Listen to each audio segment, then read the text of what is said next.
Всем привет, дамы и господа, на канале Джайм Тайм. И сегодня у нас новая молодая звезда. Его называют вторым донком, но все игроки разные, у всех есть свои плюсы и минусы. Вначале я не прям верил, что он прям готов покорять вершины, но с каждым днем о нем все больше историй, новостей. Просто хочу показать вам, как сейчас молодые игроки стреляют, и мы раз и навсегда ответим на ваш вечный вопрос, который вы задаете мне на моих стримах. Могу ли я пробиться в киберспорт? Мне там больше 16 лет или 20 лет, у меня столько-то, столько-то элла. Давайте посмотрим на 16-летних игроков, которые сейчас играют и обитают.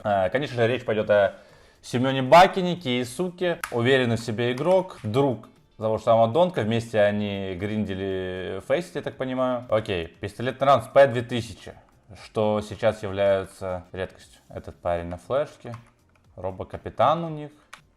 Макужин стрефит упор, он выбегает на широко, мне на коротком, мне на инфу, на фраг. Ну и все, мидл проверен, ушел на Б, потому что там уже воду отбили. Идут аркадить пляж.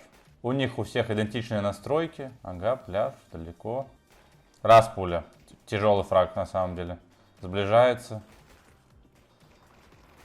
Два пуля. Три пули. Ребят, сходство есть, скажу вам честно. Как Донка не включу демку, так там в пистике без шансов 3 пули, так новый парень Кейсуки. Наверное, его баут $1 миллион минимум стоит сейчас. Хотя, что, да, если рассматривать его в спирит, то на какую роль пойдет, кто на что пересядет, потому что там есть Донк, там есть Чоппер, это неизвестно, непонятно. Окей, кидает смок на мидл, он играет вторым на А, как раз игроки идут на него. И просто ушел пассивно. Мидл перехватили, люди выбили темку. И сейчас будет А-хит. Он принимает с 9. Хороший спот. Они уже втроем стали, потому что пляж запушен. Уже вот здесь вот. Уже игрок на тест-спавне. Пока... Смотрите, минута 20 уже. Это первая тир-2, тир-3 даже игра, которую я записываю для вас. Смотрите, уже какой мейнгеймс. Вы вот такого парня на минуту 20 в игре фейзов Виталити G2 не увидите никогда. Но здесь другой мейнгеймс, здесь другие правила. Здесь животные хедшоты. В целом принимали втроем, не приняли. Дигл, смог. Да еще парни играют не на особо, я так понимаю, с Москвы какой-то. Они собрались на БК. Просто сидит в таком энгле от нижнего игрока. Сейчас на верхнего поставил. Набегать будет на него? Наверное, да. Не набегал, просто начал стрелять. Так, тут эко. Игра здесь проще. Идеи проще. Молик, смог дал. Ушел. Тут игрок остается. Играет два кольта в миде. Алькарен забирает ашку. Бэхит. Тушит. Выбегает. Понимает какой-то хит. Это классический там 5 пляж под молики. Знает, что налево, если не пустят, большой шанс выиграть.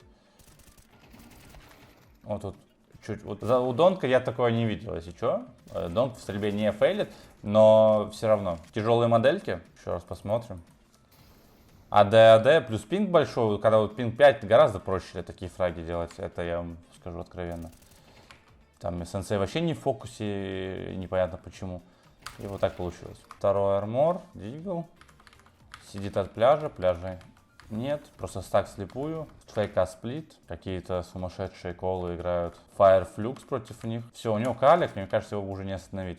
Вот это два фрага в темке, я уверен почему-то. Надо спалиться пятерки, иначе... Да, он спалился. Все, офигенно спалился. Первый. И тут против Авика. Ну так, набежал. Тут пока он просто набегает. Контраст, конечно, с Донком будет как раз, потому что я подряд выпущу эти ролики и сами увидите. А ну какой-то мув. Алькарен сделал, интересно. Дал смог, сам разбил. Стоит сверху, это чтобы тебя не подловил снайпер. Я так понимаю, будет вниз падать, либо направо как-то выходить. Вот так срефит, это интересно. Проверит мид. И на фокус. Молик дает, да. Это хорошее решение, можно запомнить, если вы так стоите просто. Да, если они пойдут мидл, вас расконтачат, конечно, вы там один фраг плюс точно должны давать. Но решение само то, что это если ахит, вы себе проверяете мидл, как раз этого люркера, который любит ползти под выход на... Проверяете и уже не фонитесь как минимум, типа несколько секунд цепляете здесь.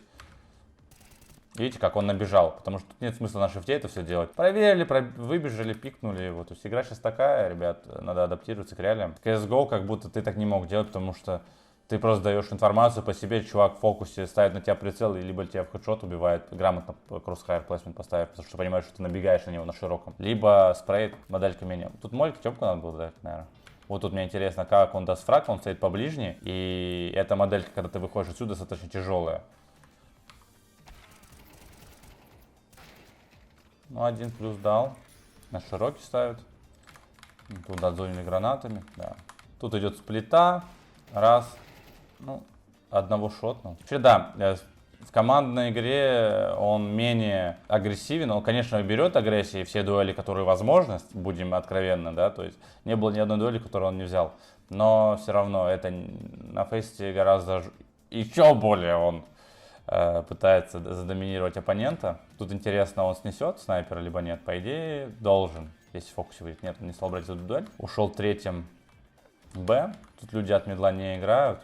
Тут уже мидл прошли. Есть инфа, тоже хорошая дуэль, за которую стоит посмотреть. Обычно про игроки допикивают левого типа, и он либо в размен сразу уходит, либо его сносят, потому что правым плечом там такая горка, все пошагово ты отпикиваешь, посмотрим. Ну да, конечно, потому что левый игрок поспешил, он может не выходить, он должен дочекать те зоны, до которых он может дойти, и дать правому игроку отчекать, потому что правый игрок не падает от этого угла, да, то есть, сейчас вам так объясню. Вот так, если игрок стоит, либо вот так, то есть левый игрок, он допикивает за счет этой стенки вот до сюда прям. А этот игрок, он типа допикивает тоже, он допикивает полностью, да. И потом уже этот игрок может, когда ему допикали, полностью выбежать на левого типа, а этот выйти. Ну вообще этот правый игрок, он допикивает все, и они должны были трейдиться. Но и карта новая, и вот эту микру вряд ли кто-то до нее доходит, потому что эта микра не в этой зоне. Это микра уже дальней части, дальнего распика. Опять скинул набор на мидл смог. И там ахит. Вот тут главное, давайте посмотрим, как он мидл проверил. Стопа там выбежал. Это правильно. То есть эта информация ничего не даст терам, если вы здесь натопаете. То есть на картах сейчас существуют зоны, в которых можно топать и проверять участки. И эта информация ничего не даст терам. Например, можно топать здесь. Когда ты мидл типа выбегаешь, не обязательно все распикивать контактом. Можно просто пробегать. Можно топать вот здесь, когда ты выбегаешь сюда. То есть не обязательно здесь на контроле идти. Типа вот здесь даже если люди будут дадут информацию, то информация зачастую ничего не даст. Особенно если вы играете какой-то дефолт, шум на карте и также за КТ. То есть вот эти перебеги, они ничего не дают. Мы это видели с вами не раз в игре Донка, так и еще и когда вас знают и ктеры понимают примерно, где вы находитесь, то нет смысла никакого отпикивать без звука.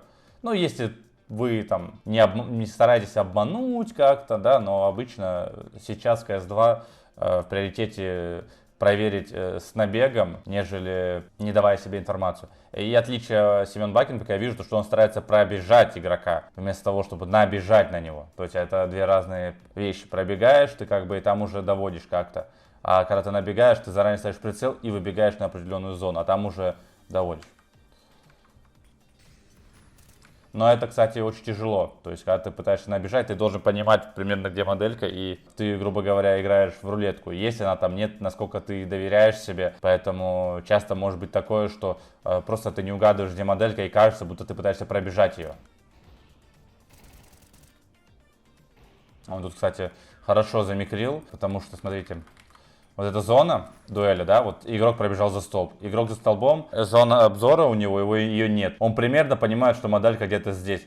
И слева он на этот спот никак не выйдет. То есть всегда, когда вы дуэлитесь против этой модельки, важно вам выбегать вот сюда сейчас, вот так направо. Направо, потому что этот игрок никогда на вас не выйдет слева и четко сюда не убьет. Он, если будет выходить, он будет выходить справа пошагово, либо выбегать. Киесуки грамотно делает, что выбегает направо и смотрит налево. То есть это единственный шанс, как его могут убить. Игрок ошибается, и из-за того, что он в движении, он умирает. Теперь смотрим с экрана, кто там, сенсей. Кто-то пробежал, он увидел. Чекнул слева, нет. Видите, он выбежал просто на другую модельку. Кейсуки там попрыгал, потанцевал, контрол нажал, встал и убил его. То есть это тоже важная микра, которую делают сейчас все. GL, Донг, это ты стреляешь, то есть контрол ты не нажимаешь, особенно с Эмки, вот видите, он бегает. Он нажал, Ctrl встал, и моделька тяжелая, и все время он в движении. За счет Ctrl он останавливается, и пули летят ровно. Встает и делает движение, и чтобы его не убило. И, то есть, грубо говоря, первые 2, 3, 4, ну 2-3 пули 100% летят в цель. Четвертая уже добивает. Но если ты в что-то попадаешь, тебе как бы больше 3 не надо. Молик на мид. Ну, с мидла съезжают они. Тут он стоит на дуэль тоже, на неждан, потому что до этого игроки проходили мидл контактом. Вот здесь, когда у него были без информации. Сейчас он стал от них на дуэль. Тем более он с каликом. Сэм, когда он так не вставал, с каликом он встает на дуэль. Какая-то машина на А, и он выбегает на мидл. Фейк, вернулся, проверяет, набегом причем. Ну и в конце он с моликом стоит просто. Да, хай по итогу оказался крутой. Пробежал, вышел. В целом все четко сделал. Дал урон. Его на самом деле не так уж легко дать вот отсюда. То есть один фраг ты должен делать, потом еще жить, дамажить, и твои добегут и уже ретейкнут.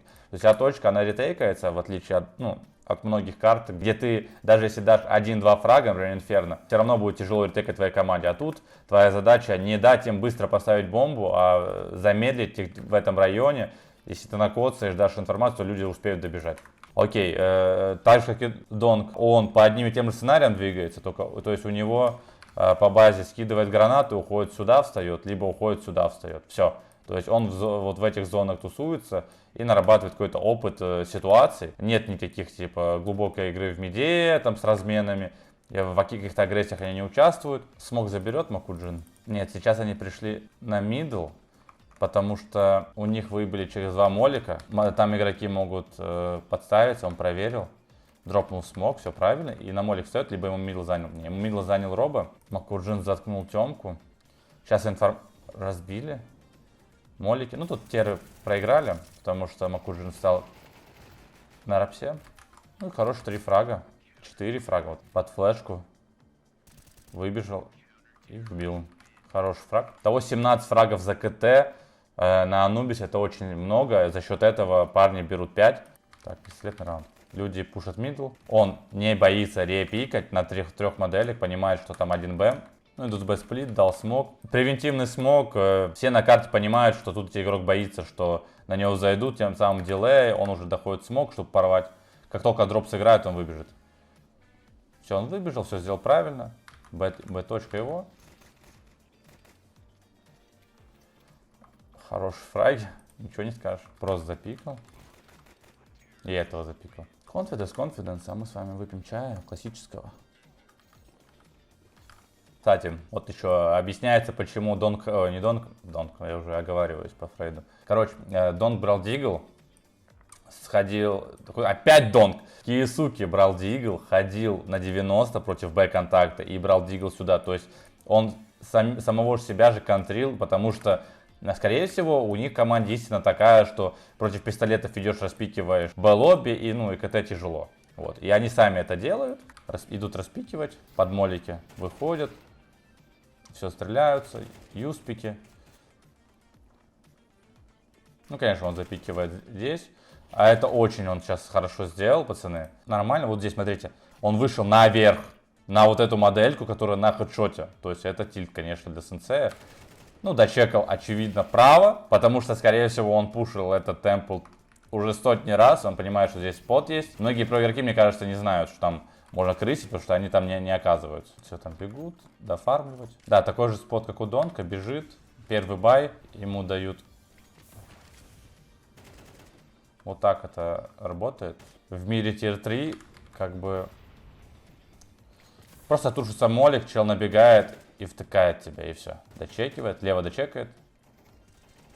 Дал молик. Все, Б ваша. От Фасика ничем не отличается этот раунд. Еще кого-то схавал. Вот здесь вот пробегает. Вот здесь вот важно выбегать, потому что тут тень. Тут не вариант идти шифтить. Поэтому так. Тут у нас раунд. Кстати, непонятно, где он играет пока что мне. Потому что он пошел один раз в кон, один раз в мидл что-то там был. Тут люди бегут в кон под хае. Нажали shift. И какой-то хит Б. По дальней отпикивает. Все-таки он играет в воду, в коне. Видите, выбегает. То, о чем я говорил. По ближней, кстати, это делает, не по дальней. Блин, вот эта вся микра, то, что люди выбегают по ближней, это, как вы считаете, это они чувствуют это? Либо они анализируют, как моделька выбегает, подстраивают ее под ситуации. Потому что я как снайпер, у меня вообще другая микра, и у меня другие знания. И для меня вот эта вся микра, я на нее смотрю, и все мне надо продумать. То есть для меня это не очевидно, нежели если бы я смотрел бы кого-нибудь там Зайву, там для меня все понятно, там либо Ширм. Окей, это Б-хит, налево не проходит, левый смог, Молик Темпл. Ну и все, заход. Заход, конечно, без синхры, кон не играет. Да, из-за этого, как мне кажется, и взяли раунд. Ничего страшного. Смотрит на хаешки, какие есть, нету. Либо смог, чтобы взорвать. Флэш тиммейту. Все-таки поймал эту хае. 64 хп. Ему дали 2 молика. Хае смог. В целом он развел. Сейчас тогда парни будут обновлять. Там нет, ушли пассивно. Вот такой смог. Это получается правый, скорее всего. Это такой осада Б под люрка в медлу получится. Молик не стали тратить в кон. Такой заход. Ставишь бомбу. Вот так тиммейта продают. Ну, ничего нельзя было сделать, конечно. Молик, хае, смог.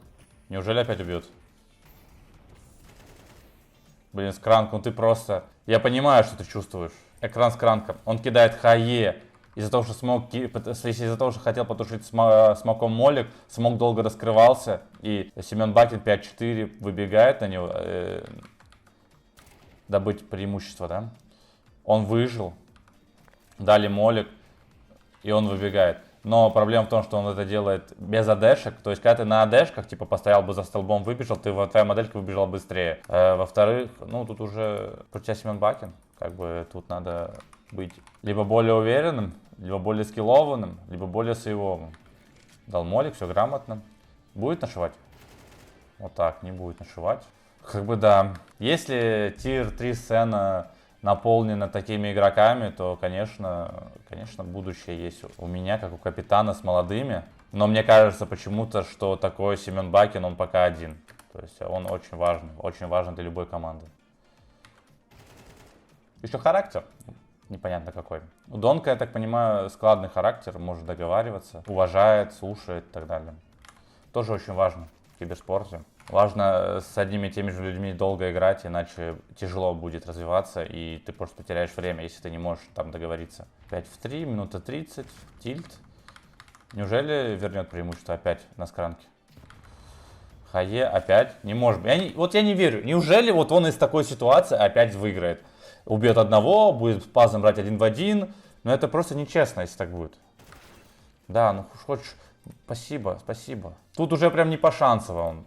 Там я еще мог как-то додумать, почему он убивает, там наводится. Но тут прям вообще он выбегает, просто смог. Понятно, что он пытается вернуть преимущество. Тут без осуждения, но к тому, что, блядь, когда индивидуалка есть, вообще поебать, что ты там придумал, что ты там договорился. Опа, второй мув. То есть в целом он шел на Б на хиты, выбегал первым пляж. Либо бежал кон и там разменивался, что-то делал. Второй мув бежит сюда, скорее всего. Чтобы законтролить Тёмка аркаду. Все законтролил. Там уже скранк все скинул. В этот раз только смог. Хаешку, да, от него. Он ему тоже дал хае. Хая не попал. Тут ахит. Первым, да, будет? Хотя у него смог молик, можно было дропнуть. Под флеш вышел, увидел. Блин, чуть не дожал. По идее, идеально по микре все сделал. Я думал, там снайпер, сенсей, как-то стоял широко, но он наоборот стоял не широко. И то есть, тут он, видите, он прошел, ну, как бы, из-за того, что флешка, понятно, как летит, она летит вот через вот эту тему. Ты доходишь прям до упора, и за счет этого ты очень быстро, ты вот этого парня, снайпера, ты на самом деле можешь загнать. Он потому что вышел сначала, видите, он вышел вот сюда направо, на упор, на выпаде. Но если бы он выбежал на широком, сыграл, ну, и этот спот, не, если что, этот спот, он слышит флешку, поэтому самая своего микро, конечно, выйти на него, да, а потом уже побежать. Но если ты не играешь от этого и просто выбегаешь с самого упора, то ты и увидишь и здесь снайпера, и по центру снайпера, и как бы ты выбегаешь здесь, чекаешь, никого нет, дальше ты ходишь сюда, ждешь гранаты и добегаешь второй волной. Тоже такая микро есть. Опа. Тут он идет на мидл. Молик. Промазал. Ну тут, я так понимаю, еще этот их кол, когда два идут сюда под авик и два пляж. Под хае, да, получается.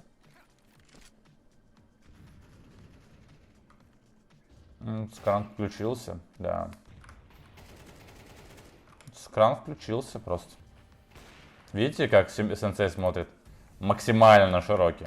То есть тут, если он снизу будет моделька выбегать, то она будет выбегать с тенью, по идее.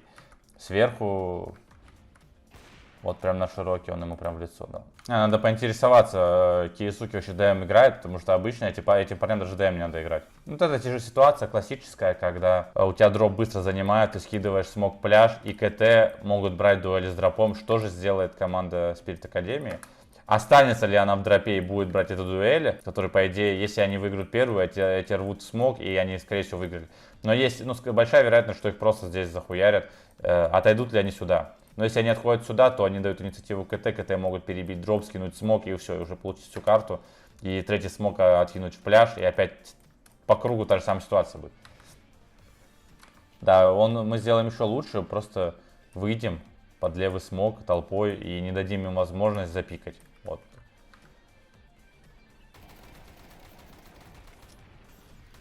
Доел. Прям на тоненького, на самом деле, игра была. Прям на тоненького. Если бы вот этот фраг не давал бы он по платформе, то было в 2 раза тяжелее. По ближней все выбегает. Это запишем, вот это уже тенденция. Бежит, хае можно найти получше, я так думаю. Это интересный раунд. Опять они его сделали, только еще добавили люркера. Смотрите. Под один набор занимает Роба, да? На шифте уходит, и тут игрок встает с авиком в щель и смотрит перетяжку через мидл. Кидаются 2 смока на Б, то есть раунд сейвовый. И ловится стяжка. А тут игрок Сифу, он просто под одну флешку занял упор, то есть 2 люрка. Может показаться, что... нет, он вообще контактом вышел. Потому что банжер натопал, что ли? Он под флешку, да, вышел и ушел. И он решил пойти за ним, потому что он якобы здесь не останется. И они сделали, на самом деле, тот же самый раунд, только Сифу, наверное, чуть подстроил ситуацию под, из-за того, что тут фейк-окно залюркует, и они также будут долго осадно заходить. Вы поняли. Но вот это прикольная вещь, то, что занимается мидл, авик оставляют на перетяжке, этот авик потом и спину заберет, потому что вот здесь вот авику, нечего делать. То есть то, что он в миде вот так отрезает, это большая, крутая тема, можно как бы многим командам добавить. Хороший раунд. Плюс у таких команд, у них не так много раундов, но они как бы продуманные, что у монголов, конечно, да, команда чуть выше уровнем, но не особо опытные, не с большим плейбуком, и у них прям только самые рабочие раунды, самые рабочие темы. Подмолик. Тут решили пойти потому что опору убили. Тут 2. Опа, сенсей. Окей, кратко по Анубис, что могу сказать? Могу сказать, что велосипед не придумывает, играет базовую классическую игру за счет нереальной стрельбы, просто крошит типов. И для 16 лет это просто супер-мега-гига талант, я думаю, спору тут нет. Большое будущее у чела, если все сделать четко. Что ж, с вами был Джейм. Подписывайтесь на канал, ставьте лайк, пишите в комментариях, понравилось, не понравилось, что вы хотите увидеть, каких игроков, какой конкретно анализ. Пока.